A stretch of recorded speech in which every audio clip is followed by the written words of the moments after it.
La sesión de tarde de esta primera jornada de nuestro coloquio hispanoluso está resultando pues, tan agradable y tan fructífero, y es de desear que esta tarde pues, mantenga la línea que se ha suscitado durante la mañana.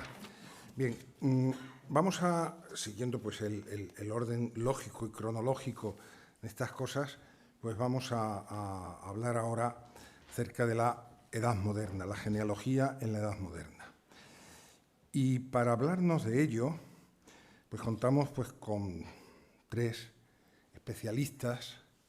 Debo decir que hasta hoy no conocía a don Joao, pero ya hemos estado hablando, y sobre todo, pues al tener conocimiento de su currículum, pues me he dado cuenta, muy sencilla, sobre todo muy sensata, que escoge sus amistades.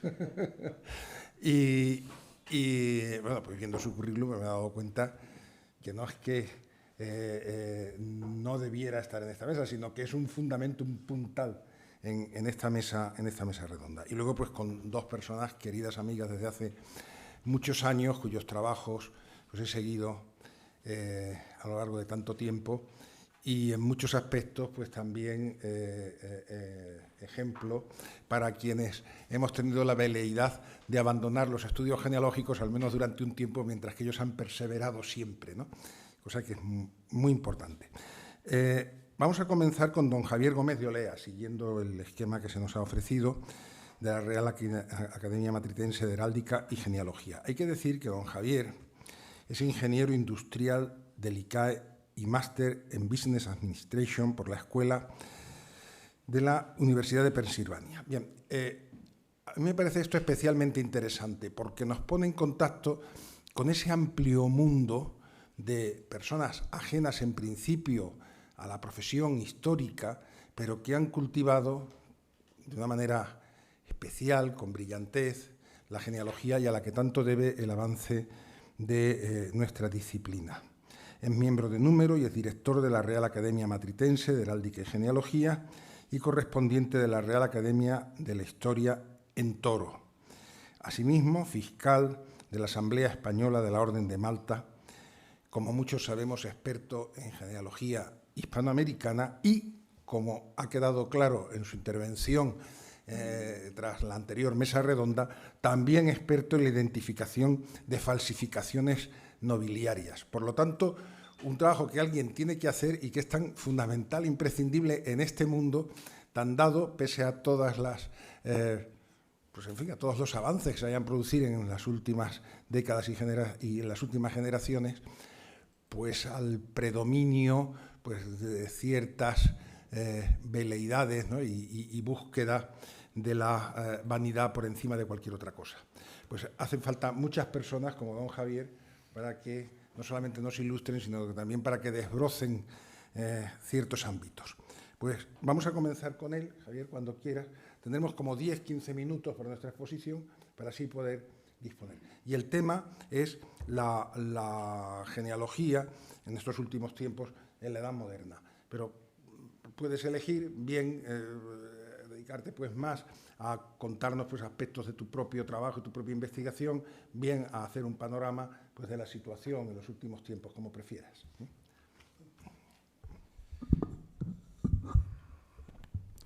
Bueno, muchas gracias, Rafael, por tu presentación y muchas gracias a la Real Asociación de Diálogos por invitarme. Voy a tratar de no repetir algunas de las ideas que ya se han expuesto esta mañana y me temo que algunas de las reflexiones que voy a hacer son demasiado prácticas para los medievalistas que nos acompañan, ¿no? Pero bueno, creo que son necesarias y que reflejan lo que ha ocurrido en estos 50 años.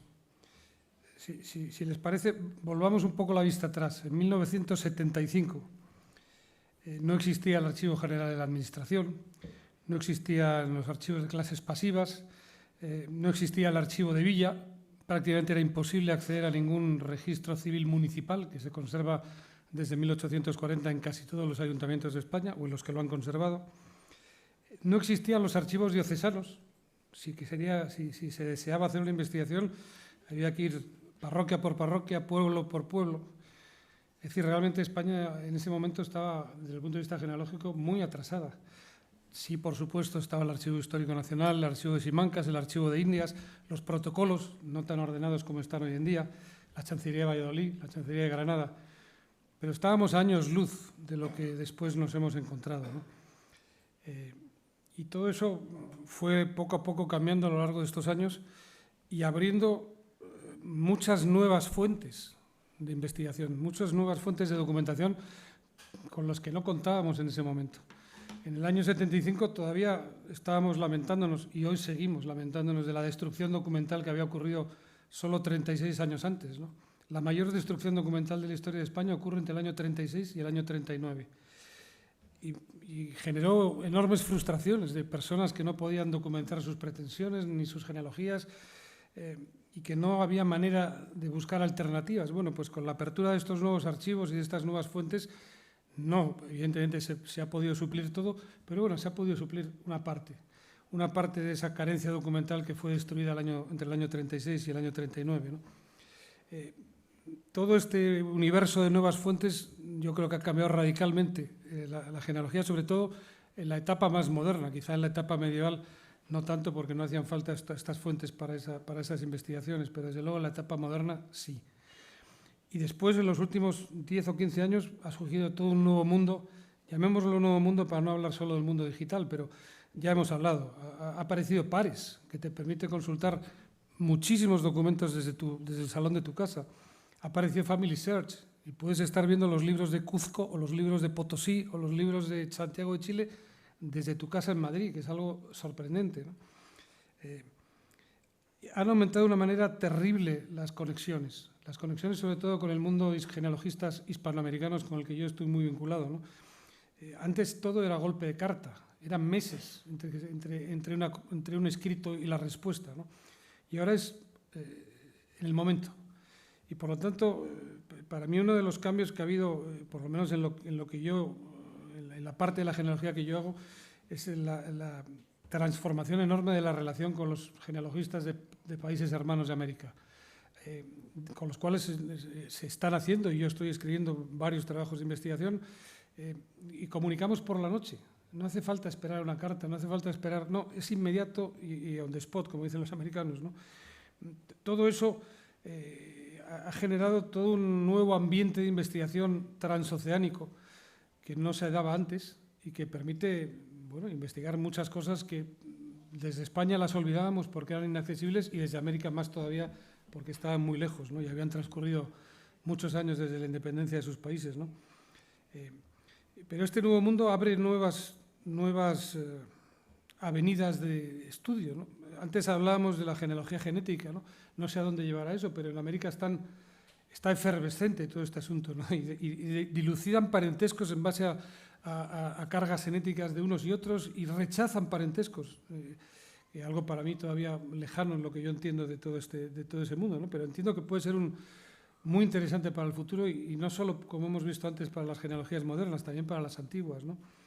Y hay todo un mundo nuevo del que también hemos hablado, que yo de momento lo acepto con mucho cuidado, que es el mundo de la inteligencia artificial, ¿no? Las 2 o 3 consultas que he hecho de inteligencia artificial me han dado unas respuestas disparatadas. Habrá que ir afinando el tiro, como me decía Manolo esta mañana, ¿no? Y lo afinaremos, seguro. Pero en este momento yo todavía las respuestas que vienen de las consultas a través de inteligencia artificial las tomaría con mucho cuidado.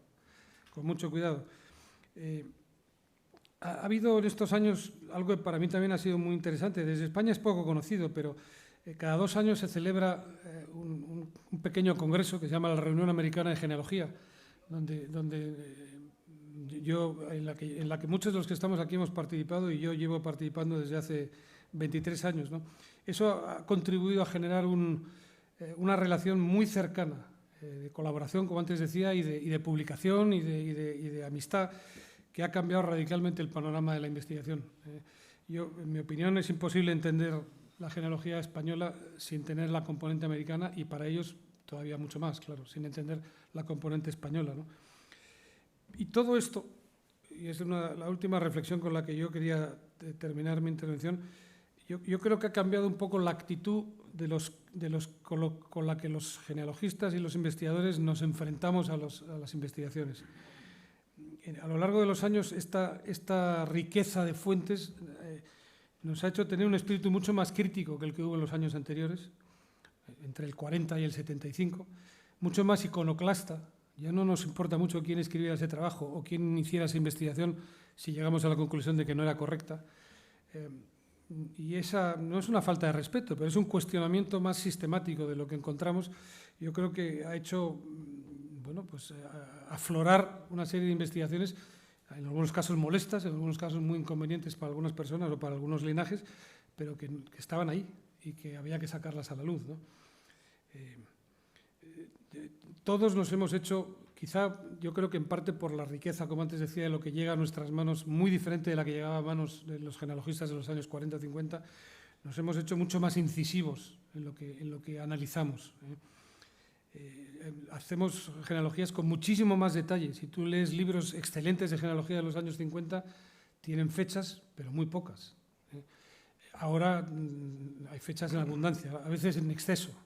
Pero ha cambiado, pero evidentemente ha cambiado por lo que todos recibimos en nuestras mesas, ¿no? Muy diferente de lo que ellos entonces recibían, ¿no?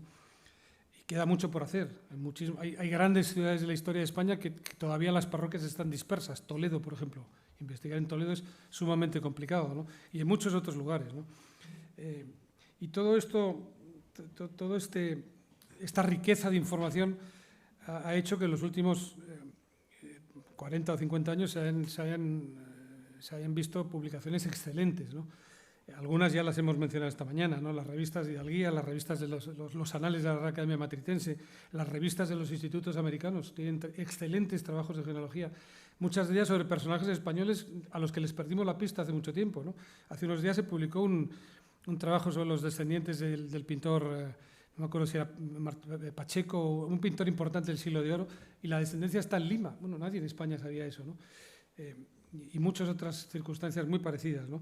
Los libros del Conde de los Acevedos, cuando todavía era muy joven, sobre viejos linajes de Cáceres, y cuando ya era menos joven, sobre la casa de Obando o la casa de Arjona de Jaime Salazar, o los libros y trabajos, algunos en coautoría conmigo, de Pedro Moreno Meyerhoff, sobre la casa de Híjar y sus enlazados, o el Beaumont que hablamos esta mañana de Iñaki Garrido.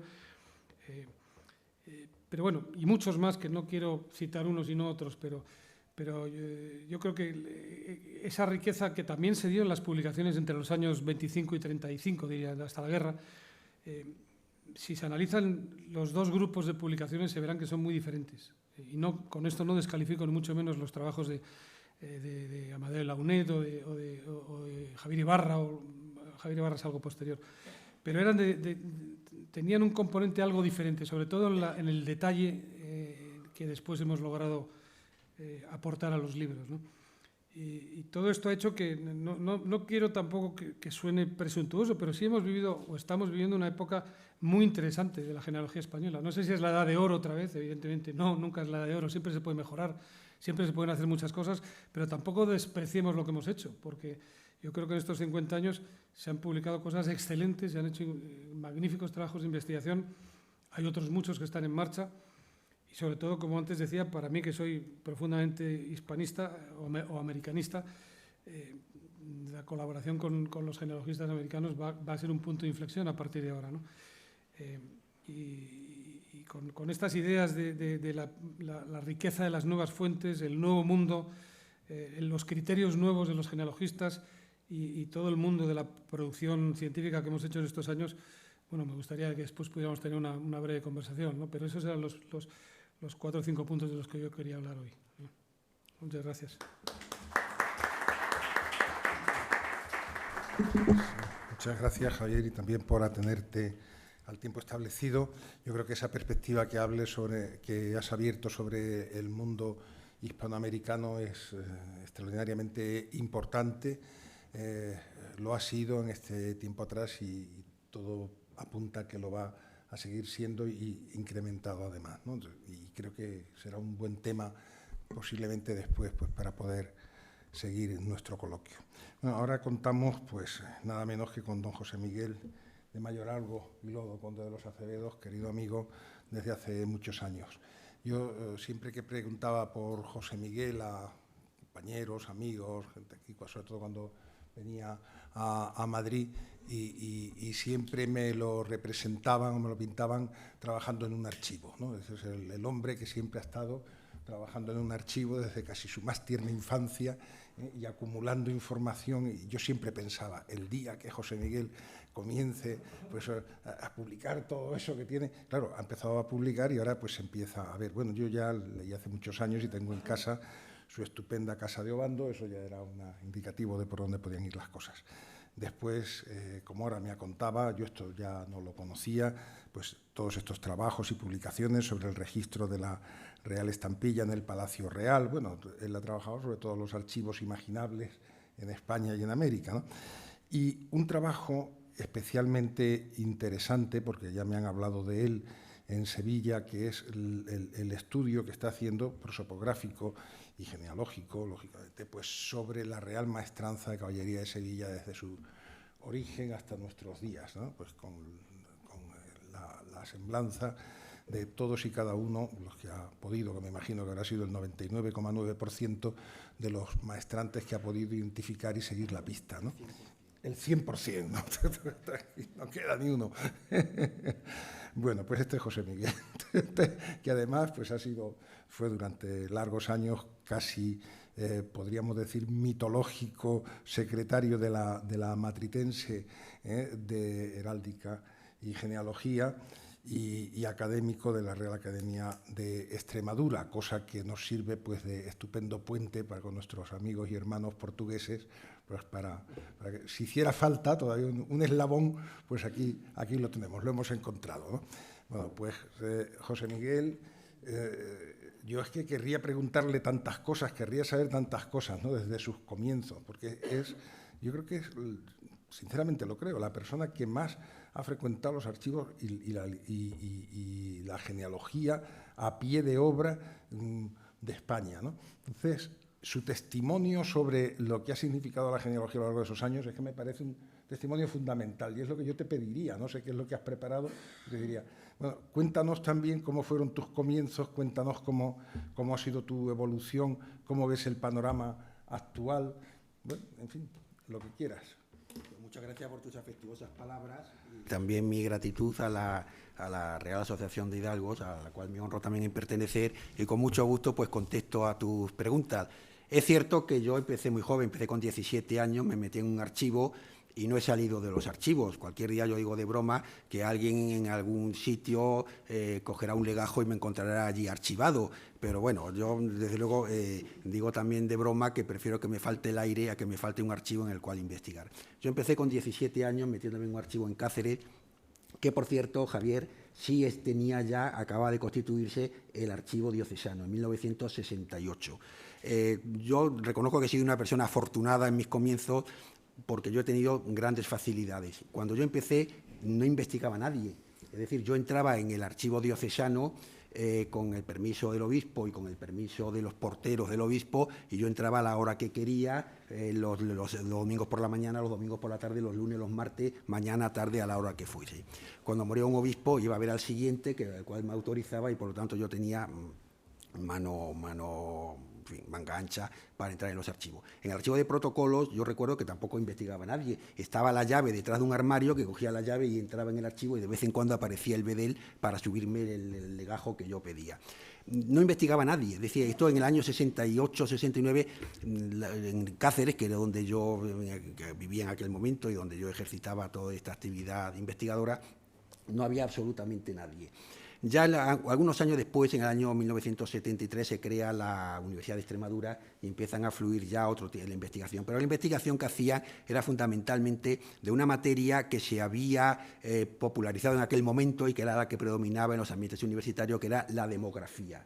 Es decir, se trataba, yo decía que la demografía, hombre, que tiene su interés también por conocer determinadas cuantificaciones de población, pero que yo obedecía, yo creo que a un principio, que hablábamos aquí esta mañana, un principio marxista, que era el hombre reducido a número, es decir, privado de su propia personalidad. La genealogía, en cambio, es precisamente el hombre, como en el sentido humanista clásico, el hombre es el centro de todas las cosas que decían ya los griegos, ¿no? Pero claro, a mí aquello no me convencía nada de los porcentajes. Me contaba también un archivero madrileño que en cierta ocasión tuvo que echar a un investigador porque iba a hacer una investigación sobre los hijos ilegítimos de los curas, en los archivos parroquiales, claro, lo mandó a hacer gárgaras. Pero el mundo de la investigación genealógica, yo reconozco que ha sido, es decir, entra en contacto en los archivos con bastante poca gente verdaderamente interesada en el estudio genealógico de carácter científico, porque sí he coincidido con personas que iban a hacer algunas investigaciones sobre su propia familia. Pero yo lo que sí creo que muchas veces la genealogía de carácter familiar, que tiene su interés, sobre todo para las familias a las que afecta, debieran tener también, o para que realmente desde el punto de vista científico puedan tener un verdadero interés, es que el genealogista debe conocer muy bien la historia, es decir, un buen genealogista tiene que ser un buen conocedor de la historia, porque las familias no están en un determinado sitio, en un determinado lugar, simplemente porque están ahí. Están localizados y están también desde el punto de vista cronológico en una época y son hijos además de su tiempo y de sus circunstancias propias. Y también es necesario tener de determinados conocimientos de carácter jurídico, porque desde el punto de vista genealógico, por ejemplo, como uno de los ejemplos, ¿cómo regula, por ejemplo, la ley la distinción entre filiación legítima o ilegítima? ¿En qué determinados momentos se puede calificar a una persona de hijo natural o hijo? Voy a poner un ejemplo de una situación familiar que yo creo que es bastante desconocida, que es la de los Barraganes. Es decir, que está regulado por las partidas. Es decir, las partidas regulan el contrato de barraganía. ¿Y qué era el contrato de barraganía?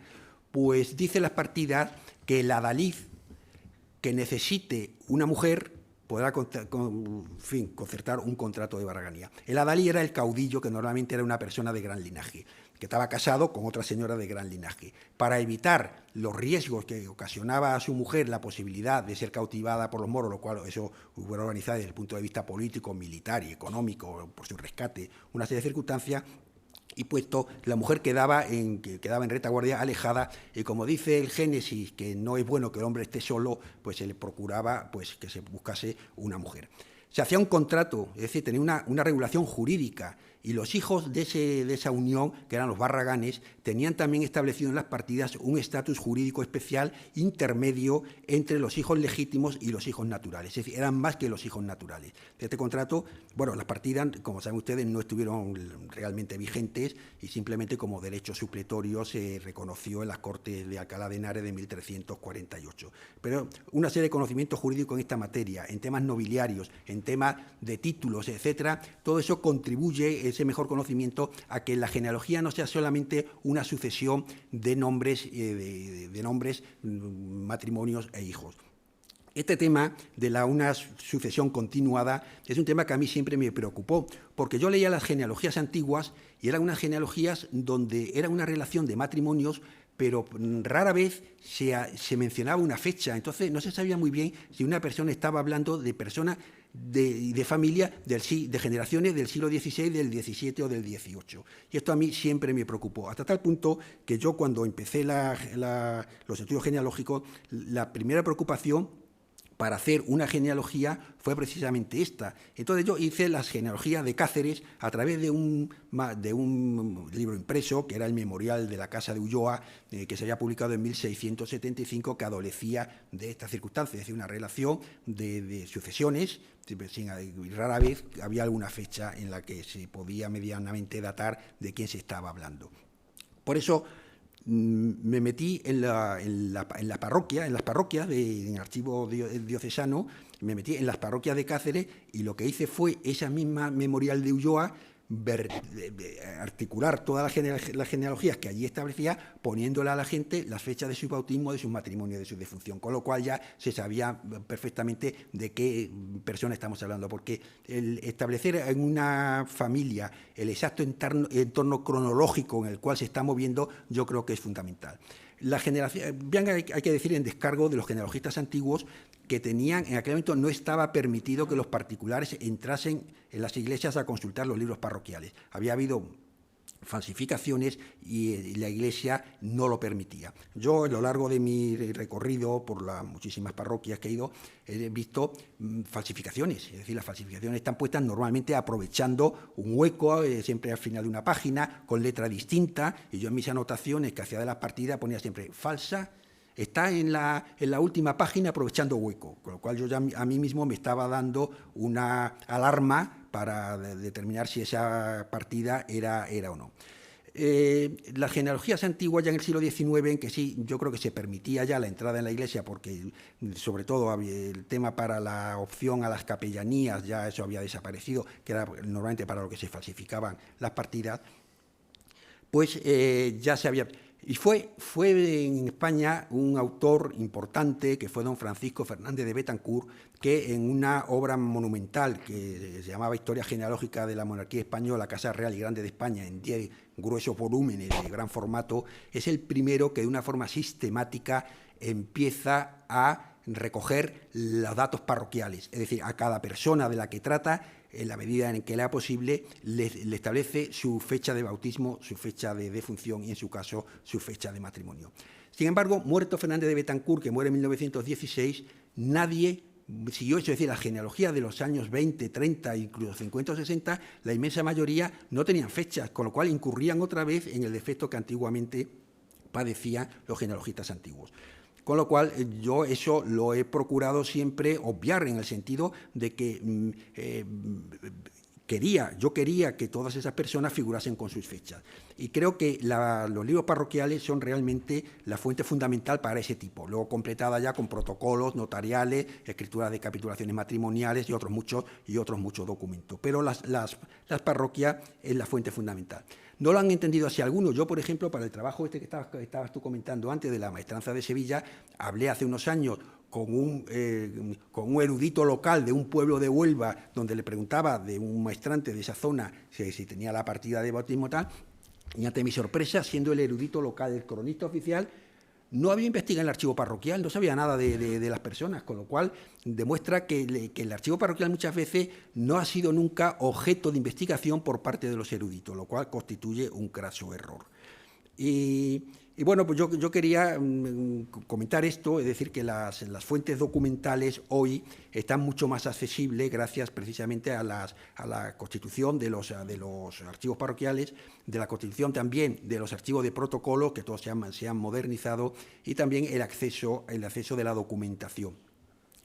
Aparte de eso, también yo creo que es una labor importante el poner al alcance de los investigadores el mayor número posible de fuentes documentales. Yo, precisamente, como consecuencia de toda esa investigación, pues yo he investigado prácticamente me he visto todos los libros parroquiales uno a uno y hoja a hoja de Madrid, de Sevilla, de gran parte de Extremadura, de los archivos castrenses, etcétera, lo cual me ha permitido tener un bagaje importante de todo ese material. Yo esto lo estoy lanzando ahora, publicando, por ejemplo,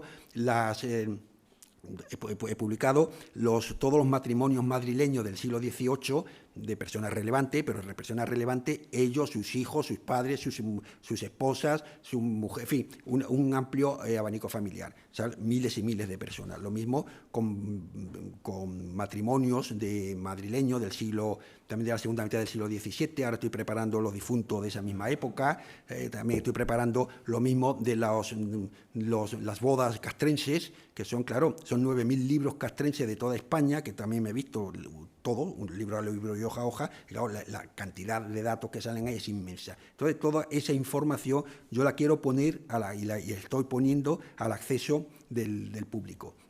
Otra materia también, otra fuente donde tú has hecho un comentario, es el registro de la Real Estampilla. La Real Estampilla, que está en el registro, no sé si voy mal de tiempo a lo mejor. No. En el registro de la Real Estampilla es lo que hoy llamaríamos el registro de salida de los documentos que se firmaban con la firma mecánica del rey. El rey no firmaba a partir del mediados del siglo XVII, ya no firmaba por su puño y letra, ya se había hecho una estampilla, un troquel con la firma esa que vemos en muchos documentos, yo, el rey, todo muy pomposo. Eso el rey no lo firmaba. El rey, el documento, cuando la Cámara de Castilla o la Cámara de Indias o la Cámara tal, le ponía lo que se llama que me consulte la Cámara, no era que le consultara a la Cámara, era que me informara a la Cámara. Entonces el rey ponía normalmente, decía, como parece, que era su visto bueno, como parece, con su guión, Entonces ya luego eso pasaba ya a la Cancillería y le preparaban el documento y lo remitía. Bueno, pues de eso comienza en el reinado de Carlos III y ha seguido, bueno, sigue hasta hoy creo la Real Estampilla, hasta Alfonso XIII, luego creo que Franco también hubo estampilla y el rey Juan Carlos creo que también tenía lo que es el registro de la Real Estampilla. La cantidad de documentos que hay ahí es inmensa, es decir, ahí están todo desde nombramientos, por ejemplo, de virreyes, capitanes generales, cargos, todos los cargos, regidores perpetuos, alférezes mayores, licencia para casar, licencia para fundar mayorazgo, para grabar bienes, en fin, es ingente. Entonces, yo he publicado ya eso respecto, con determinados acotamientos, para unir al acceso del público. Aprovechando que hablaba Javier Gómez de Olía de una serie de congresos hispanoamericanos, pues yo he presentado esos congresos, por ejemplo, el registro de la Real Estampilla durante el reinado de Carlos III, referidos a Perú, referidos a Chile, referido a la República de Santo Domingo, a México, a Guatemala, a varios de estos sitios, lo ha presentado como un trabajo, porque allí están las fechas y los nombramientos de todas esas personas. Y lo mismo he hecho con los títulos nobiliarios, es decir, las menciones que se hacen a los títulos nobiliarios en ese mismo registro de la estampilla durante el reinado de Carlos III, lo cual permite que es un fondo documental desconocido por completo, pero que permiten determinar la fecha exacta y los nombramientos exactos que se hacían de personas de muy distinta procedencia, de muy distintas circunstancias, para todos los cargos y empleos de los cuales se da. No están, por ejemplo, eso probablemente lo firmara el rey por su propio puño y letra, todos los cargos palatinos. Ahí no están ni los mayordomos mayores, ni está el sumiller de cor, ni están los gentiles hombres de cámara, ni la dama de la reina, esos no están ahí. Pero todos los demás cargos de nombramiento oficial con decoraciones, medallas, órdenes militares, títulos nobiliarios, en fin, oficios varios de toda clase están ahí. Eso es un fondo enorme que yo estoy estudiando y dando a la luz. Y prácticamente en eso me entretengo, que no es poca cosa, y procurando ser útil a la sociedad y poner a disposición de los investigadores pues la mayor número posible de fuentes documentales para sus propios trabajos. Muchas gracias.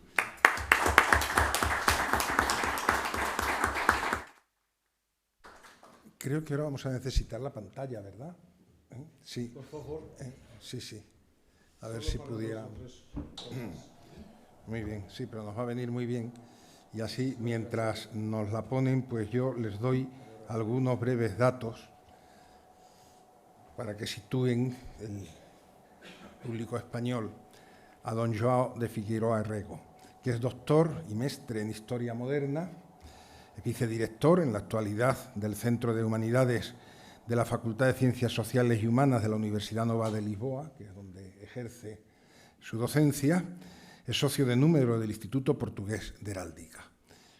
Naturalmente, todo esto se acompaña pues, de una actividad investigadora que se ha proyectado internacionalmente con artículos, libros y capítulos muy diversos. Entre otros, pues, trabajos publicados en la Oxford University Press, en nuestra, hay que decir, que muy prestigiosa editorial de historia Marcial Pons, y también en la editorial Siles, que también es una editorial solvente entre nosotros.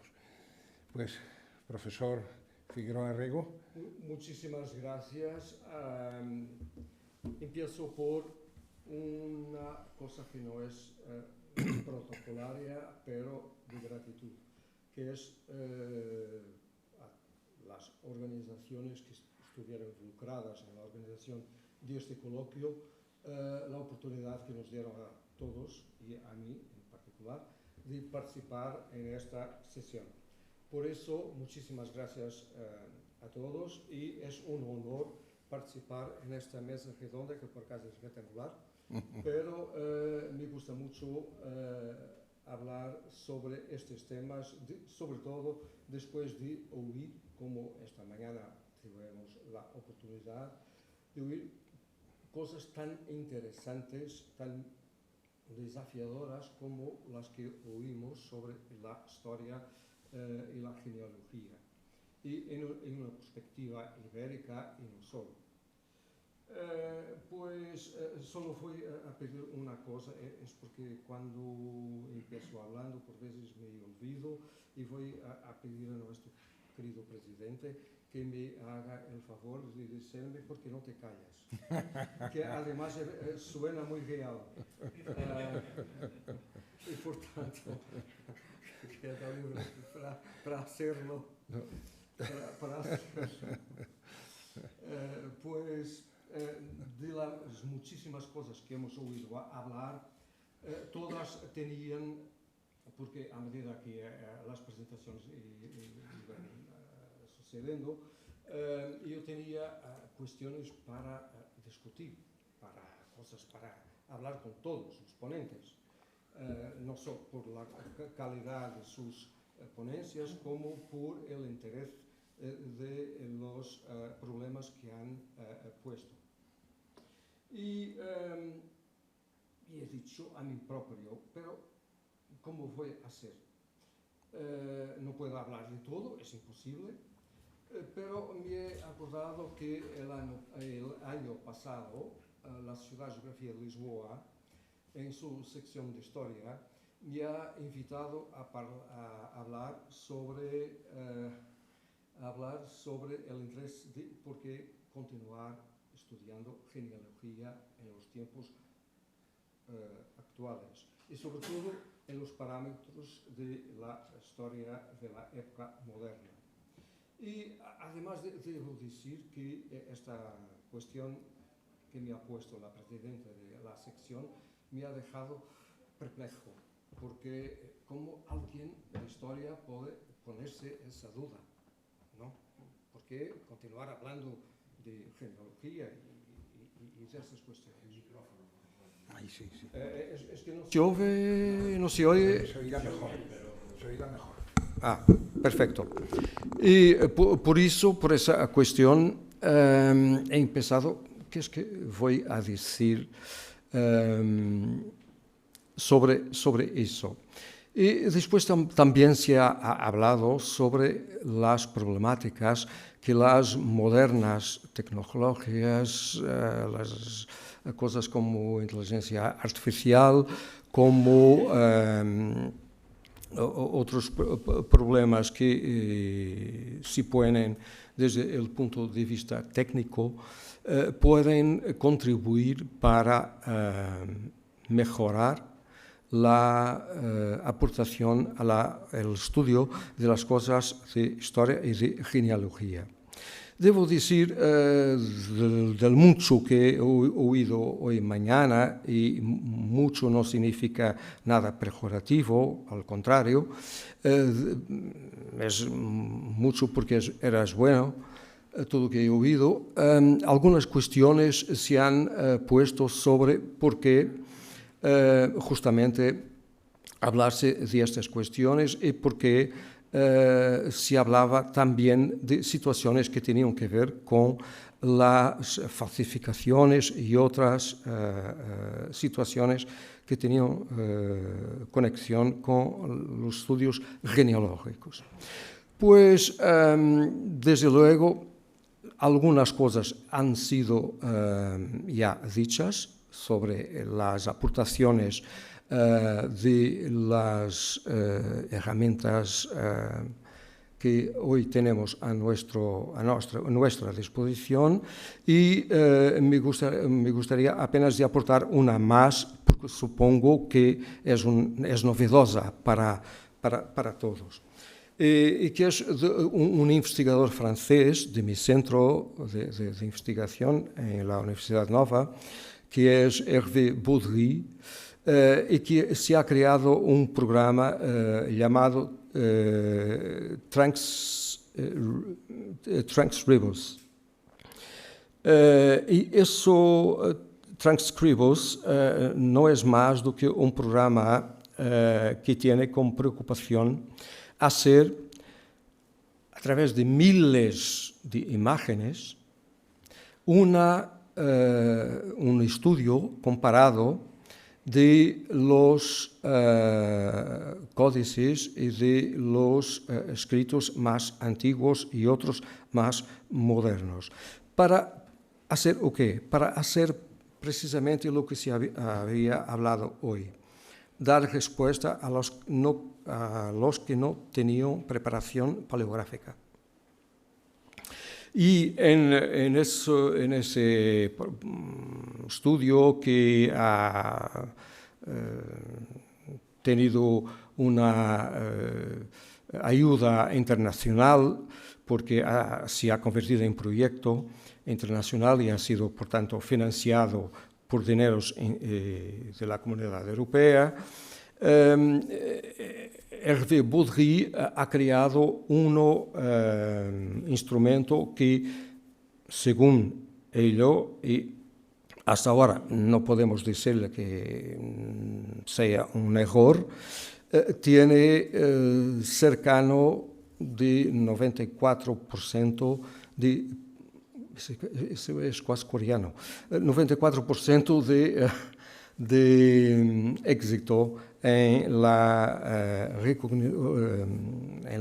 los resultados que puede dar a los investigadores.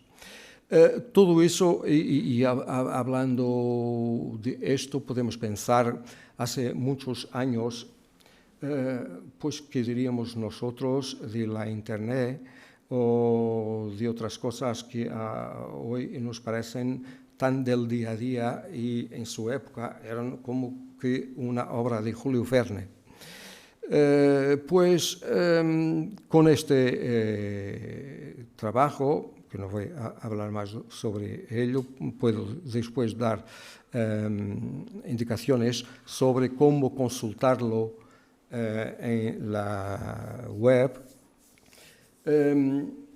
Yo he empezado justamente mi intervención hablando en las ciudades de geografía sobre las cuestiones con que nos confrontamos hoy en día en las universidades. Hay que reconocer una cosa: en Portugal ha habido un cambio enorme desde hace unas décadas hasta ahora. Me parece que de eso no queda duda, porque lo que pasaba antes es que muchos que se interesaban por ciertas cuestiones que tenían que ver con genealogía lo hacían como que haciendo un rosario de nombres de pila y apellidos y nada más. Y muchas veces con lapsos muchos sobre fuentes primarias. Y eso es importantísimo porque tenemos que tener fuentes que nos digan que las cosas que vamos consiguiendo recoger están exactas. Y en esa perspectiva hay que señalar una cosa que es muy buena para la investigación actual, que son los proyectos subsidiados por las instituciones europeas. Y eso ha permitido un montón de cosas. Entre ellas, por ejemplo, esa que ven en la pantalla, sobre las noblezas, y que responde a la pregunta que me han dicho en cierta forma, que me han hecho en cierta forma. ¿Para qué seguir estudiando la nobleza en la Edad Moderna? Pues a mí, personalmente, me parece imposible no tener una conciencia de lo que es políticamente, financieramente, económicamente, desde el punto de vista sociológico, la Edad Moderna sin hablar de las noblezas. Y lo digo intencionalmente, las noblezas, no la nobleza. Porque además hemos hecho un coloquio en Évora, en la Universidad, con historiadores de España y de Portugal, y hemos llegado luego desde el inicio a una conclusión. Hay que intentar hablar de lo mismo usando la terminología adecuada. O sea, hablando de las palabras y de los conceptos, sobre todo, que tenían una conexión. Por ejemplo, hablar de hidalguía o de fidalguía en Portugal y en España no es lo mismo, como nosotros sabemos. Son cosas distintas. Criollos, tampoco. hablar de criollos o de criollos no es lo mismo. Y hay un montón de ejemplos más que podíamos dar sobre eso. Por eso, la primera conclusión de ese coloquio ha sido: tenemos que hacer un acuerdo conceptual sobre las cosas que tienen que ver con esa área de estudio. Porque muchas veces hablamos de cosas distintas pensando que estamos hablando de lo mismo, y no es verdad. Por eso, y aquí se ha hablado ya por Diogo del proyecto de los mayorazgos, pero actualmente yo estoy trabajando en ese proyecto Atlantrex, que tiene muchas universidades de Europa, porque además hay que decirlo, hemos hasta ahora tenido una concepción muy eurocéntrica de los problemas de las noblezas, pero no es exactamente así. Y cuando hablo de la importancia de una perspectiva más alargada de estas cuestiones, yo pienso, por ejemplo, en los procesos, y no soy yo que lo digo, es Francisco Betancourt. Para Portugal tenemos la suerte de tener como que más de 20.000 procesos inquisitoriales. Y que no son procesos inquisitoriales en el contexto de alguien que ha hecho, pues, de judío converso y ha cometido errores en ese contexto, pero de personas que, por una cuestión de honor, pretendían acceder a las familiaturas del Santo Oficio. Y tenemos, como digo, 20 o 22.000 procesos de eso, que son, desde el punto de vista genealógico, una cosa tremenda. Yo he trabajado durante más de unos años en 2 proyectos financiados internacionales con Fernando Olival, que conoces muy bien, y con otras personas, Elena Postigo, Jean-Pierre de Dieu, en fin, muchas otras personas. Paco Izquierdo, por ejemplo, también. Hemos hablado de un conjunto de situaciones que tenían que ver con probar la limpieza de sangre, y esa ha sido mi tesis de doctorado,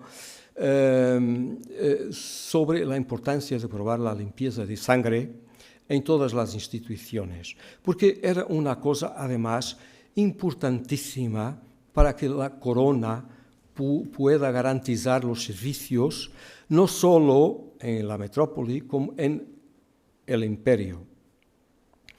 Y por eso se han hecho muchos procesos junto de esas instituciones. Y cuando digo esas instituciones, estoy refiriendo a la Inquisición, a las órdenes militares y a otras más. Y en ese aspecto lo que es muy interesante es que se pueden estudiar muy bien las redes, y que no son solo las redes familiares, son las redes de complicidad entre cristianos, conversos, islámicos, otros más. Y una perspectiva geográfica muy amplia, donde todo lo que podemos pensar sobre eso y que se ha escrito durante muchos tiempos no es enteramente verdad, porque hay muchas cosas que los documentos que han sido vistos en una perspectiva de historia comparada por todas las instituciones que hacen parte de estos proyectos, nos muestra justamente el contrario. Hay cosas que no son iguales, son distintas, pero a su vez tienen conexiones muy interesantes y que a nosotros no nos hubiera nunca pensado que podría ser así. Y eso hace parte, por ejemplo, el grupo de los conversos. Mi tesis, como he dicho, ha sido sobre limpieza de sangre, pero luego, post-tesis doctoral, he hecho un trabajo de postdoc sobre el tabaco. ¿Y por qué? Porque cuando he trabajado sobre la limpieza de sangre, me aparecieron muchísimas personas conectadas con el asiento del tabaco. El asiento del tabaco, hay que decirlo, empezó en 1634 en Madrid, por tanto en la monarquía dual, con un judeo converso portugués llamado António Soria, y que después, en los años subsecuentes, ha sido de una gran importancia desde el punto de vista de las aduanas, de los tributos, de las cosas que tenían que ver con la actividad económica. Y en todos ellos hemos tenido mucha gente judío conversa. Y que por su gran movilidad geográfica, tanto en el Atlántico como el Mediterráneo, se han conectado con la nobleza de muchas regiones e incluso ellos mismos se han nobilitado o han sido nobilitados para continuar en su actividad sin la perseguición del Tribunal del Santo Oficio. Y todas estas cuestiones son muy interesantes porque nos permiten pensar hasta qué punto, cuando nosotros entendíamos que no era posible que alguien de la África subsahariana, de Marruecos, podía tener conexiones con alguien de la península itálica, pues lo tenían. Y lo tenían en este presupuesto. Y eso ha permitido que muchas nobilitaciones de judíos conversos han sido hechas en esa perspectiva. Incluso, por ejemplo, la Orden de San Stefano, la Orden de Cristo, la Orden de Santiago, han tenido muchos conversos caballeros. Yo he visto... ¿Dos minutos? Tres minutos, gracias. Y después te puedes callar. Muy bien. Y en ese contexto lo que pasa es que en esa perspectiva han sido nobilitados muchos judíos conversos, no solo en el contexto de los imperios ibéricos, pero sobre todo en el Atlántico Norte, o sea, en los países que estaban involucrados en el comercio de gran contorno atlántico. Y en ese aspecto han llegado hasta el siglo XIX. Y lo más curioso es que muchos de ellos tenían o usaban, desde el punto de vista heráldico, armas de nobleza, pero cuando no las tenían, ponían las armas del rey de Portugal. Y eso ha sido el caso de los Núñez de León, que su ascendente más importante ha sido el cronista Duarte Núñez de León. Y ellos en Ámsterdam tenían un palacio con las armas portuguesas. Y por tanto, es muy interesante pensar en toda esta contaminación de gente que se hizo a lo largo del tiempo y que por cuestiones económicas, sociales y otras se ha mezclado y ha creado distintas concepciones de interpretación de la historia desde una mirada sociológica. Muchas gracias.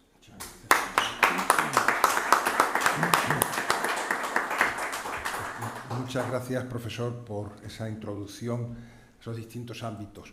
Seguro que tendremos ocasión de volver sobre alguna de estas cuestiones. Por ejemplo, me la reservo para después, pero ya la anuncio, ¿no? ¿Qué es ser un judeo converso en el siglo XVII, en el siglo XVIII, cuando probablemente hay generaciones y generaciones ya de cristianos de esa familia? Hablaremos. Porque yo quiero antes, para comenzar el debate, quiero una pregunta hacerse a don Javier.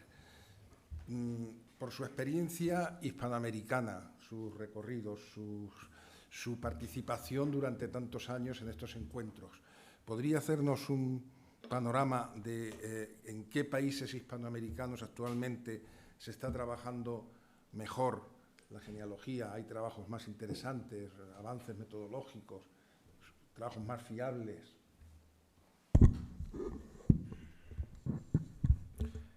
Sí, muchas gracias por la pregunta. Yo te diría que hay tres países donde los genealogistas, o el grupo de genealogistas con el que yo más en contacto estoy, es más serio, y que son Perú, Chile y Argentina. Hubo un grupo notable de genealogistas en Centroamérica, en torno a dos personas muy notables y muy valiosas que ya fallecieron. Uno fue el Marqués de Vistabella, en Guatemala, donde hizo notabilísimos hallazgos de documentación muy interesante de conquistadores españoles, y donde estudió la descendencia de varios conquistadores también muy importantes, de Bernal Díaz del Castillo, de Alvarado, de Vázquez de Coronado. Y la segunda persona que fue un gran genealogista guatemalteco fue Ramiro Ordóñez, al que José Miguel y yo hemos conocido, y alguna persona más quizá también, ¿no? Y que murió muy joven, hace ya 10 o 15 años, ¿no? Pero no han tenido sucesión, diría yo, sucesión intelectual, ¿no?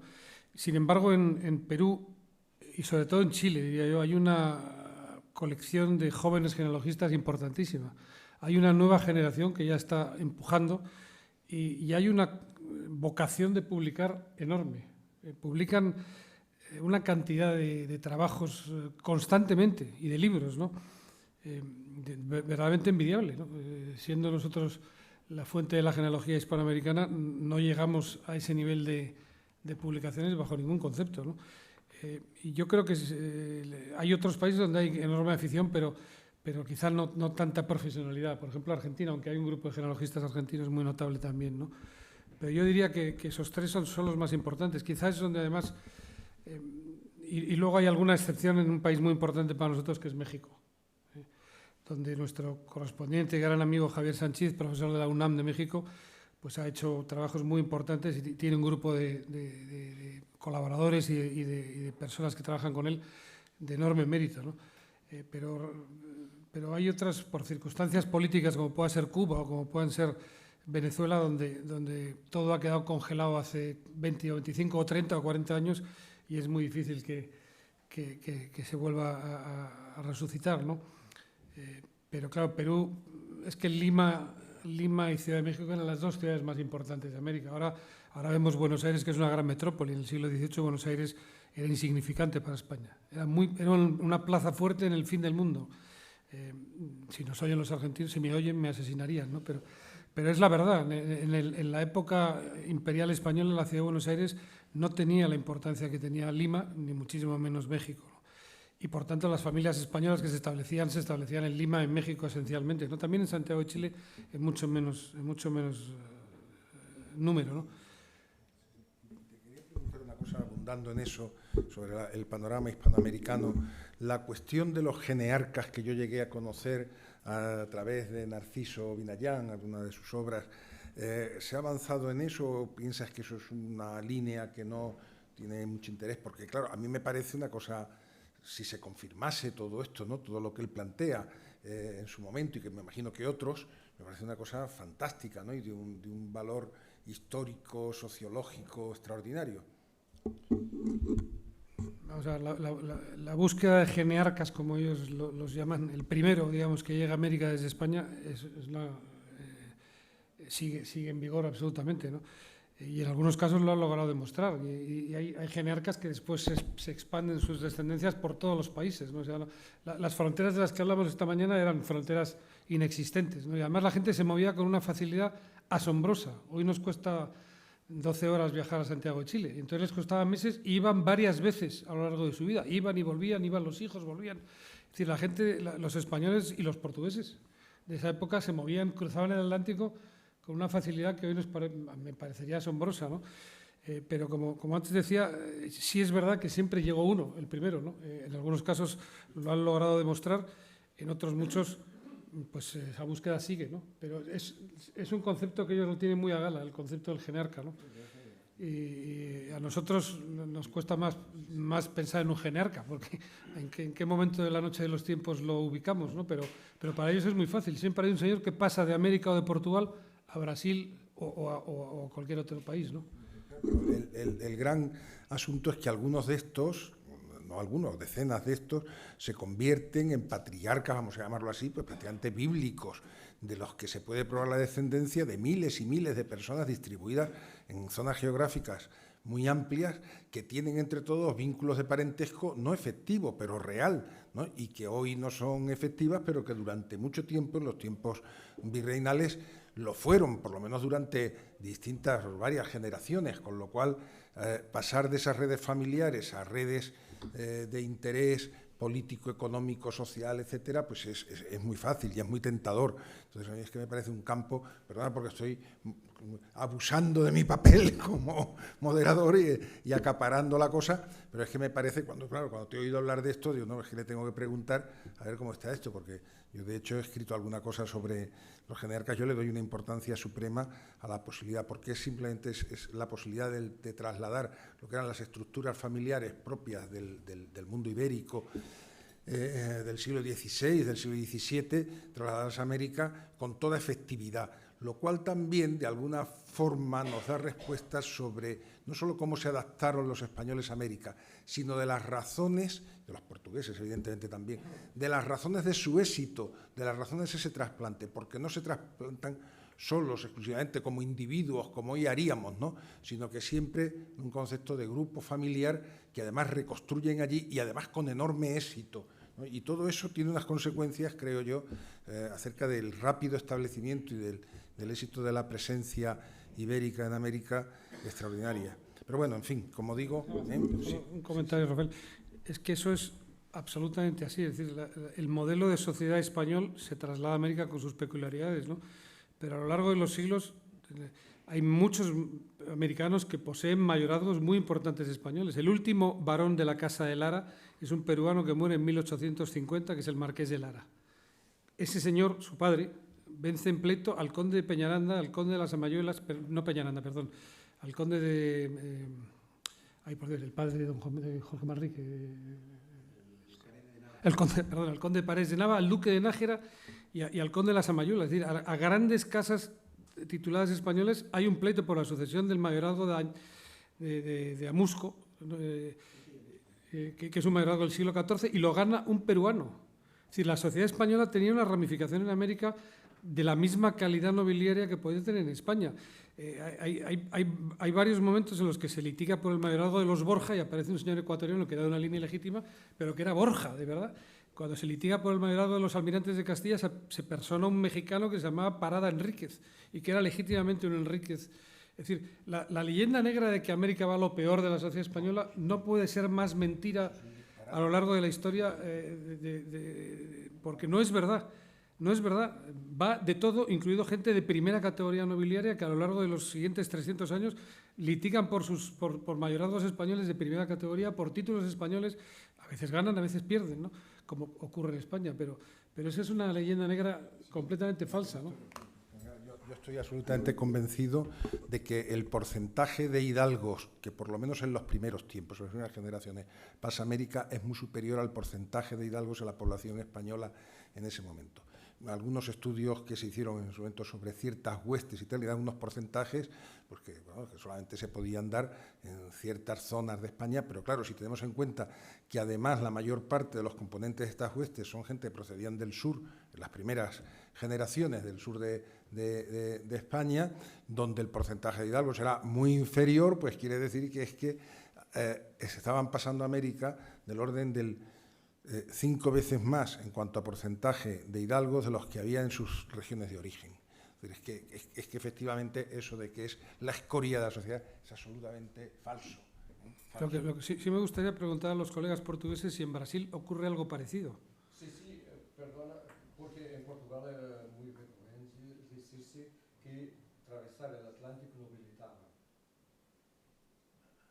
Porque muchos las personas que iban a Brasil y a otros contextos del imperio no tenían ni nada con la nobleza de metrópoli. Por tanto, se decía con ironía que el atravesar el Atlántico nobilitaba. Así como otra cosa que no puedo dejar de decir, porque José Augusto ha conocido también muy bien a María Adelaide Pereira de Moraes, que era una genealogista muy interesante, y que cuando le preguntaron una vez, pues, ¿qué son los hidalgos? Hidalgos en el contexto portugués. Ha contestado, pues son los antepasados de los genealogistas. Yo quisiera una perdón, no, que estaba, no, por Dios, no. No, sí, no, que es una cuestión que es transversal desde el primer momento de este coloquio. Eduardo, ay caramba, Eduardo hizo un estudio que creo que está en un desdobrable, que es la jerarquización de la nobleza gallega, con varios niveles, varias categorías de linajes. Y esa es la realidad. Después, y muchos de ellos están en patamares distintos, en grados distintos, pero están conectados familiarmente con los de arriba y con los de abajo. En mi tesis doctoral, de los pocos méritos que tendrá, es que estudié cada linaje desde el rico hombre, teniente de terras en el siglo XI o XII, hasta una rama que casi se perdió, y no sé lo que ocurrió después de que la estudié, de un caballero, un escudero pobre, que robaba, pillaba galinas en el monasterio cercano a donde vivía, porque no tenía que comer. Y el tronco es común. El tronco es común. Venían desde el mismo conde presor de Portugal en el siglo IX. O sea, lo que ocurrió con la genealogía a lo largo de los siglos es que se prendió en demasía con la cúspide del grupo nobiliario. Y es en función de lo que sabemos de la cúspide, de la pirámide, que hacemos muchos de nuestras reflexiones. Pero todas las familias tienen ramas segundas, tenían ramas bastardas, ramas que no se sabía, por veces en los nobiliarios, sobre una familia, y después había un parágrafo, otros, o sea, que eran ramas que no se usaban el mismo apellido, pero no se sabía el entronque con el grupo principal. Y con los imperios portugués y español ha pasado lo mismo. Tanto tenemos el miserable que escapa de la justicia y que va para Chile o para Brasil o para donde sea, como tenemos la fidalguía de la mejor alcurnia de familias que va para India con el vicerrey o para Chile o para Perú, y que inicia una rama que segunda, vamos, en Chile será la primera, el tronco será un geriarca en el futuro. O sea, lo que tenemos que plantear, y ese es un reto, es estudiar las familias en toda su plenitud, desde el tope hasta lo más humilde. Porque, de verdad, genéticamente están todos conectados. Y si no lo hacemos, no nos adaptamos, ni sacamos la verdadera posibilidad que nos dan todos estos medios tecnológicos que nos permiten hoy trabajar con masas de información que era imposible hacerlo hace 30 o 40 años. Perdón. Muchas gracias, señor presidente. Solo una cosa, es que no es muy conocido, pero existe, y el archivo, por eso no es muy conocido, está en Lisboa, en la Patriarcal, y que tiene que ver con una cofradía, y la cofradía es la cofradía del desacato del Santísimo Sacramento. Y lo más curioso es que muchas ramas de la nobleza de cumbre de la corte están en esa cofradía, pero hay unas muy complicadas porque eran miradas como no limpias, porque tenían sangre judeo-converso. Así hay távoras limpios, távoras suyos, sí. Hay mascareñas limpios, mascareñas que no lo eran. Noroñas, Meneses, muchos más.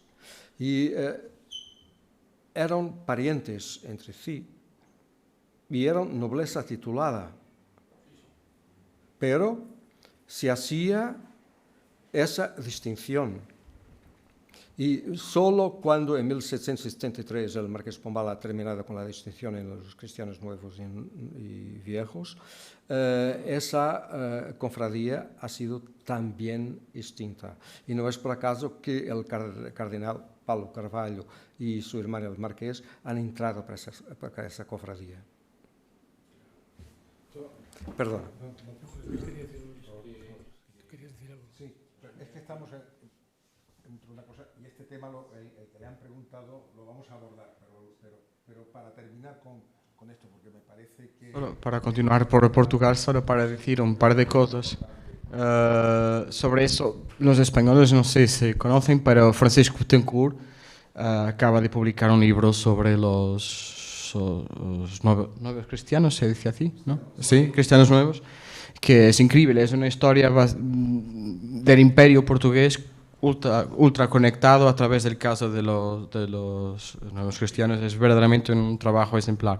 Solo quería decir un par de cosas sobre eso. Es que, de verdad, nuestra documentación de vínculo relacionada con los vínculos de mayorazgo, de capillas, y también los archivos de familia, en los cuales la documentación empieza verdaderamente en el siglo XV, todos están más o menos conectados con el imperio. Sea el Brasil, sea India, sea las Islas Atlánticas, todos están conectados con un modo de pensar, con esas exploraciones, con un modo de pensar mucho más, entre comillas, capitalista de lo que podríamos pensar de la nobleza. Entonces, es verdaderamente un mundo mucho más conectado de lo que de lo que las categorías rígidas de nobleza, burguesía clásicas podrían hacer pensar.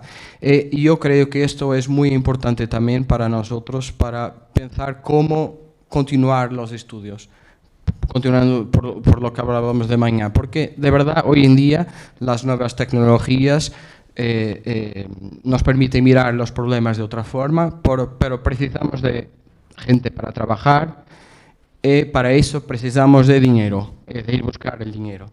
Y para eso es preciso montar proyectos con ideas historiográficas, ideas científicas. La manera a mí más evidente para mostrar el interés de estudios con genealogía, con la documentación de la nobleza, algo que para nosotros nos parece evidente, pero es preciso argumentar por qué esto es pertinente. La verdad es que nosotros a través de la documentación de estos grupos accedemos a toda la realidad social. Esto es lo que les mostraba esta mañana con la antología documental de Vinculum. tenemos mucha información sobre esclavos, por ejemplo, que es un tema muy a la moda hoy en día, pero la pregunta que hacías a alguien que quiere estudiar esclavos, ¿qué documentación para estudiar esclavos en los siglos XVI y XVII vas a usar? Pues no hay otra sino a través de las instituciones dominantes, que sean los nobles o la iglesia. Entonces creo que todo lo que dijiste me hace pensar en esta manera conectada, que pienso que es la manera de proseguir y de tener los medios para progredir. Vamos a después inmediatamente a hablar de la pregunta esta que te han planteado. ¿Quieres sobre este tema? Muy bien, pues entonces. Bueno, pues en todo caso, es que se está hablando de los estatutos de limpieza de sangre, es un asunto fundamental desde el punto de vista genealógico para la época moderna. Y hay sobre esto también muchas ideas preconcebidas, porque quizá no todo el mundo sabe que los estatutos de limpieza de sangre nunca formaron parte de la legislación de la monarquía, es decir, nunca fueron asumidos por la monarquía. No sé en Portugal tampoco, en España desde luego no. Es decir, eran estatutos que dentro de su autonomía y de su capacidad pues se daban las distintas instituciones, corporaciones, grupos, órdenes religiosas, órdenes de caballería, lo que se quisiera, pero nunca tuvo un reconocimiento. Sí, colegios mayores, por supuesto, universidades, pero nunca tuvo un reconocimiento, vamos a decir así, oficial. Por lo tanto, eso formaba parte de la práctica social, de la costumbre, de los prejuicios, de las ideas que circulaban, de las ideologías, lo que se quiera.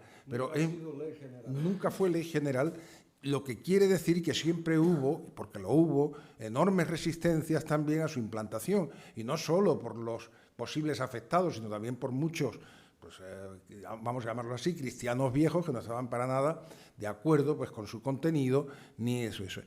Y en muchas ocasiones se impusieron en determinadas instituciones después de durísimos debates y aprovechando circunstancias complicadas, momentáneas, etcétera, etcétera. Vamos, y hubo un tiempo, que es verdad, por lo menos en España, que tuvieron su auge, segunda mitad del siglo XVI hasta primeros años del siglo XVII, pero después entran también en una especie de decadencia y cuando definitivamente son arrumbadas, hacía ya mucho tiempo que no tenían verdadera eficacia, ¿no? Es que digo esto, ¿no? Y perdón por nuevamente abusar de la situación, porque si no nos podemos hacer una falsa idea, tal como se ha planteado quizá, pues de lo que podía ser el panorama social e incluso pues en el seno de la propia nobleza, porque todo esto sí, naturalmente que tiene mucha importancia después a la hora de los estudios genealógicos, porque a cuántos hemos visto en estudios recientes pues que se acusa a veces con enorme frivolidad a determinadas familias y tal de ser judeoconversas, esto y tal, y por eso mi pregunta, ¿qué significaba ser judeoconverso en la España del siglo XVII? En la España del siglo XVIII, pues, francamente, debe haber un recuerdo más o menos remoto, esto y tal, pero nada, naturalmente no quiere decir para nada que se fuese judío. No solamente eso, y con todo mi respeto y cariño además por los judíos, que evidentemente no tengo nada, es que estas cosas hay que decirlas porque si no parece... Pero es que basta con que un señor entre sus 16 tatarabuelos, ¿no? Pues tenga uno que fuese converso para que se diga que es converso. Entonces que los otros 15 no tienen peso, los otros 14. Esto, ¿qué significa esto, no? Porque así vemos cómo se ha, digamos, tachado de conversos a infinidad de personajes o personalidades de la vida religiosa, artística, intelectual, política. Sin embargo, por ejemplo, los chineses de Aragón, que tenían problemas de procesos inquisitoriales en la generación anterior, han sido debilitados en sucesivas generaciones. Pero no representaba el problema total. Hay más do que eso. Sí, Perdón, solo para hablar de Francisco Betancourt, porque yo soy muy amigo de Francisco y le he escrito justamente a propósito de ese último libro. Y ahí tiene otra cosa que tiene mucho que ver con la docencia y con la incapacidad a crítica muchas veces de huir de las homonimias. Y lo que Francisco ha puesto, y lo he corregido y le he escrito a decir, es que, por ejemplo, Luís Mendes de Vasconcelos, que él habla de su familia, de su mujer, él hace una confusión entre Luís Mendes Vasconcelos, que ha sido gran maestre de la Orden de San Juan de Malta, y otro Luís Mendes de Vasconcelos, que ha sido suegro de un cristiano nuevo, un mercader asentista muy rico, muy acaudalado, pero son personas completamente distintas. Y Francisco se ha quedado, ¡oh! No es posible, yo he hecho eso, sí, tú has hecho. Por tanto, las homonimias son un problema que incluso la docencia hay que... La palabra... No, yo quería, al hilo de esto que estaba comentando, que muchas veces las genealogías de los conversos se hacían incluso al revés, con falsedad. Hay un caso muy significativo en España de un judío portugués del siglo XVII, sobre el que se escribió un artículo hace ya unos cuantos años, no me acuerdo ahora mismo el autor, pero que el título de su artículo era suficientemente expresivo, que decía: de caballero de Calatrava a rabino en Londres, la increíble historia de Cortizo de Villasante. Cortizo de Villasante era un asentista muy rico, vino a Madrid, donde estaba la corte, era la época de la monarquía dual, y casó 2 veces y prestó mucho dinero, mucha gente le debía, y eso también ocasionaba muchas enemistades, porque claro, el deudor siempre procura que al acreedor le corten el cuello para no tener que pagarle. Entonces se descubrió que este señor era de origen judío. El señor tuvo que huir a Inglaterra, donde murió de rabino, ¿no? Entonces se hicieron las oportunas averiguaciones del por qué en un expediente de la Orden de Calatrava se había deslizado esa trampa. Y entonces que se impuso una serie de sanciones fuertes al caballero y al religioso que habían informado sobre este señor, con testigos todos falsos que naturalmente habían declarado que eran cristiano viejísimo y que era libre de toda raza de judío, hereje, converso y morisco, como entonces se decía, ¿no? Entonces, bueno, pues que muchas veces también ocurría al revés, ¿no? Que judíos luego no tenían mucha relevancia, pero en cambio otros que habían pasado por cristianos viejos se descubría su procedencia judía, ¿no? Tenemos Rodrigo Méndez Silva, que ha sido cronista mayor de Castilla y que ha huido a Venecia para escaparse a la Inquisición y que ha sido un linajudo. Sí, sí. Que ha escrito un montón de barbaridades. Sí. Yo quería hacer un último comentario. Es que todo este mundo de los conversos, en este mundo se dieron muchas situaciones de cierta indulgencia, ¿eh? Hay grandes familias de origen judío que en menos de 100 años los descendientes están ingresando a las órdenes. Los Arias Dávila, condes de Puño en Rostro, los Bernuy de Burgos. Pero bueno, no hablando solo de los judíos, es que los bisnietos de Moctezuma, penúltimo emperador de México, fueron miembros, caballeros de las órdenes militares españolas a principios del siglo XVII. Hay un príncipe africano de Marruecos que fue caballero de Santiago y desde luego era musulmán por sus 16 bisabuelos, tatarabuelos, vamos, no tenía, ese lo que no tenía era sangre cristiana. Entonces, es cierto que hubo todo un mundo de persecución, pero había casos donde se trataba con cierta indulgencia, quizá por motivos políticos, ¿no? Eran de sangre real. Claro, sí. Y luego por la importancia de los Arias Dávila, por la importancia de los Cabrera, por la importancia de los Bernuy, ¿no? O sea, había una dualidad, digamos, de mano dura y mano más indulgente en algunos casos, ¿no? Claro. Bueno, hay una pregunta que se nos ha hecho por internet, ¿no? Y entre las personas que nos están siguiendo por streaming, que conviene, por muchos motivos, pues naturalmente darle curso. Iba dirigida a don José Miguel. Sí, dice la pregunta: ¿ha pensado en abordar a través de los archivos parroquiales los bautismos, matrimonios y defunciones de los distintos lugares donde se ubicaba la corte durante sus desplazamientos, la Granja de Segovia, Escorial, Aranjuez y Madrid, que ya lo ha hecho, los eventos eclesiásticos de interés relacionados con los miembros de la nobleza o los servidores de la Casa Real?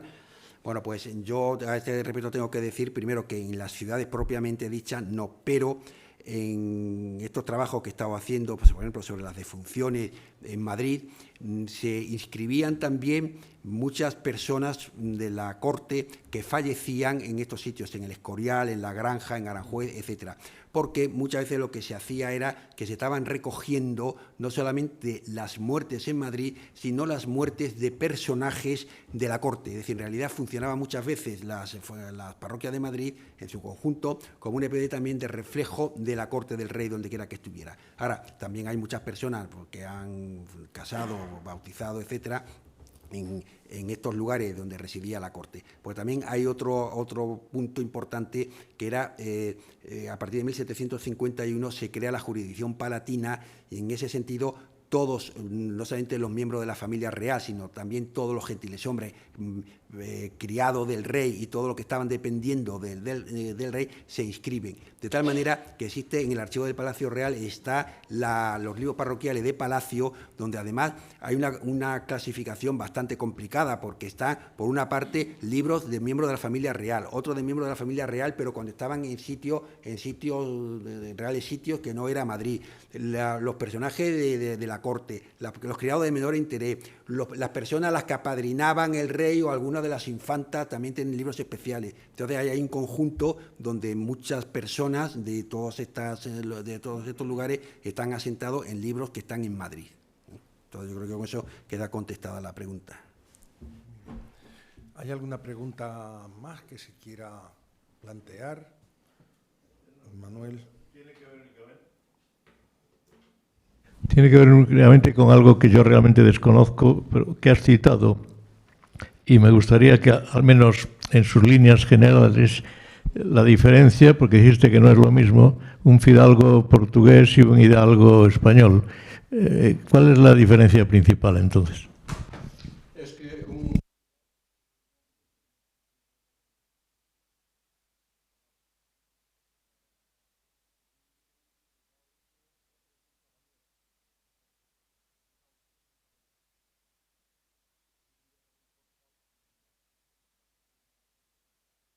Pero en España un hidalgo no es un caballero. no, en Portugal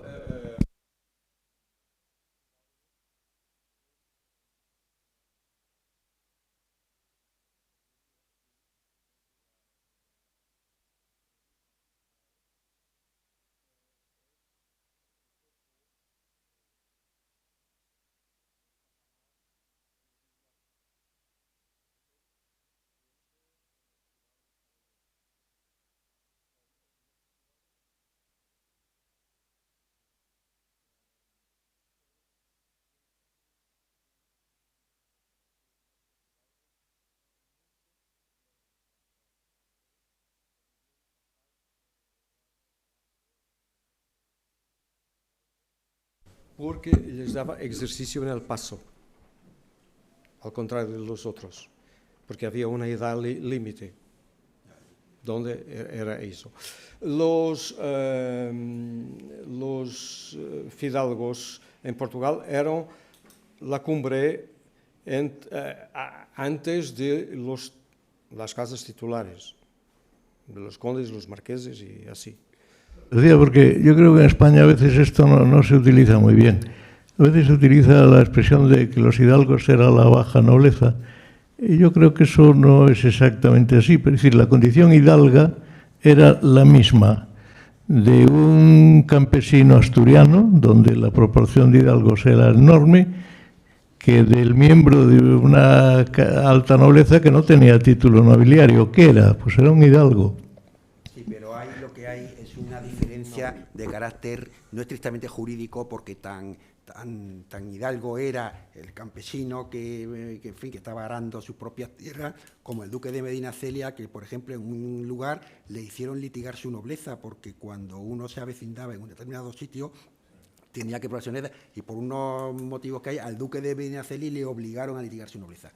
Pero luego está lo que podemos llamar el estatus de caballero, que eso era más bien un estatus de carácter que podemos llamar socioeconómico. Es decir, el caballero, que era hidalgo, era noble, pero tenía ya un estatus superior, es decir, una persona rica, normalmente con un mayorazgo, con una buena casa, con buenas fincas, etcétera. Entonces, ahí sí había incluso desde el punto de vista jurídico, en algunas veces también se trataba, por ejemplo, en Cáceres, cuando Isabel la Católica da el estatuto al Ayuntamiento de Cáceres en 1477, establece que el Ayuntamiento, es decir, los regidores perpetuos, entonces no eran perpetuos, los regidores del Ayuntamiento de Cáceres tenían que ser necesariamente caballeros, con lo cual dejaba fuera a los que eran hidalgos que no tenían la condición de estatuto. Sí, bueno, tampoco en España la situación era igual en todos los sitios. En España se entiende que caballero es el que ha sido armado caballero. Pero por eso iba a decir que depende, como buen gallego hay que decir depende. Por ejemplo, en Aragón, claro, cuando decimos España no debíamos de hablar así, teníamos que hablar en Castilla, en Aragón o en Navarra, ¿no? Pero en Aragón, por ejemplo, las Cortes de Aragón no tenían 3 brazos, tenían 4. En los otros reinos en general no, pero en Aragón tenían 4, que eran el clero, claro, pero la nobleza tenía 2 brazos distintos. Uno eran los ricos hombres y el otro eran caballeros e infanzones. ¿Qué diferencia había? Caballero, y esto está en todos los siglos, caballero era el infanzón que era armado caballero, porque solo los infanzones podían ser armados caballeros, salvo con privilegio real y normalmente en batalla. Y en los procesos de infanzonía de Aragón hay muchísimos casos de armamento de caballeros, y luego a partir de ahí ennoblecía el linaje, el que era armado caballero. Pero ahí claramente se ve cuando uno es infanzón y cuando uno es caballero, y no es por el estatus, es exclusivamente si ha sido armado caballero.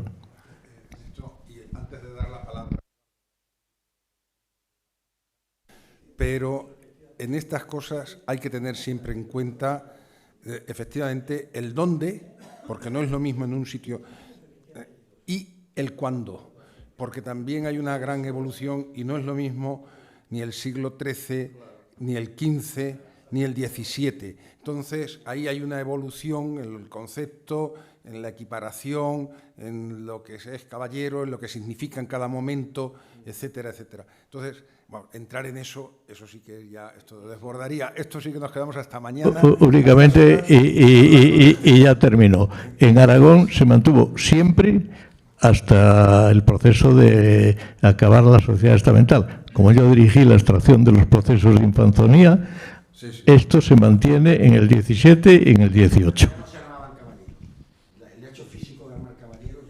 Te mandaré alguno armando caballero. Eduardo, ¿querías decir algo sobre esto? Pero brevemente, ¿eh?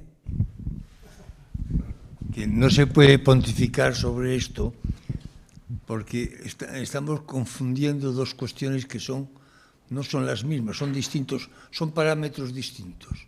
Uno es la condición nobiliaria y otra cosa es el reconocimiento y el prestigio social, que son dos cosas distintas.